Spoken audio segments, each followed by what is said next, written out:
사실 팩트의 수준을 넘어서야 합니다. 세 번째, 성경 로마서 1장 17절 복음에는 하나님의 의가 나타나서 믿음으로 믿음에 이르게 하나니 기록된 바 오직 의인은 믿음으로 말미암아 살리라 함과 같으니라. 철학의 인식론에서는 우리의 모든 인식 활동을 믿음으로 규정을 합니다. 철학의 이런 규정은 성경적으로도 참 의미가 큽니다. 성경의 핵심 가르침도 의인은 오직 믿음으로 산다 하박국 2장 4절, 갈라디아서 3장 11절고 가르치기 때문입니다. 그런데 문제는 믿음들 중에는 거짓된 믿음, 잘못된 믿음이 많다는 것입니다. 그래서 철학에서는 참된 믿음을 찾고자 노력합니다. 이를 위해 철학이 세운 전통적인 명제는 지식은 정당화된 믿음 날리지 저스터파이드 페이스입니다. 이 철학적 작업도 성경의 가르침과 틀리지 않습니다. 오직 의인은 믿음으로 산다고 할 때 그 믿음은 헛된 믿음이 아니라 참된 진리에 근거한 믿음을 의미하는 것이기 때문입니다.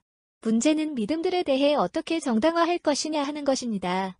사실 팩트를 중요하게 여기시는 사람들은 사실을 참된 믿음을 판단하는 기준으로 삼을 것입니다. 사실이라는 것은 무엇입니까? 첫째, 사실은 철학자들이 말하는 정당화된 믿음, 즉 지식을 의미한다고 합시다. 그렇다면 그 지식을 정당화하는 기준은 무엇입니까? 또 다른 지식이라고 한다면 그 지식을 위한 정당화 기준은 무엇입니까? 이렇게 끝없이 묻게 됩니다. 이것을 끝없는 퇴행 인퍼넛 리그레스이라고 부르며 결국에는 지식에서 정당화를 위한 기준이 없어지게 됩니다. 그래서 현대 철학은 결국 아무것도 알 수 없다는 회의주의에 빠지게 된 것입니다. 두 번째로, 사실을 중요하게 여기는 분들에게 있어서 믿음의 정당화를 위한 기준이 과학적으로 증명된 사실 팩트이라고 할 수 있습니다. 그러면 과학적 사실인 진정 정당화된 믿음, 즉 참된 지식이라고 할 수 있을까요? 과학도 가설 믿음을 세워놓고 실험이나 측량을 통해 그것을 정당화하는 작업입니다.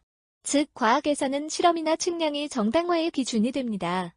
그런데 문제는 광대한 우주나 미세한 원자에 때 인간이 제대로 실험하거나 측량할 수 없는 한계를 가진다는 것이며 더 나아가 인간의 실험이나 측량 그 자체도 완전하지 않다는 것입니다. 그러나 철학도 과학도 매우 의미 있는 작업입니다. 문제는 그들이 이룬 불확실한 지식을 마치 사실인 양 그것을 진리 위에 두고 진리조차 판단하려고 하는 것입니다.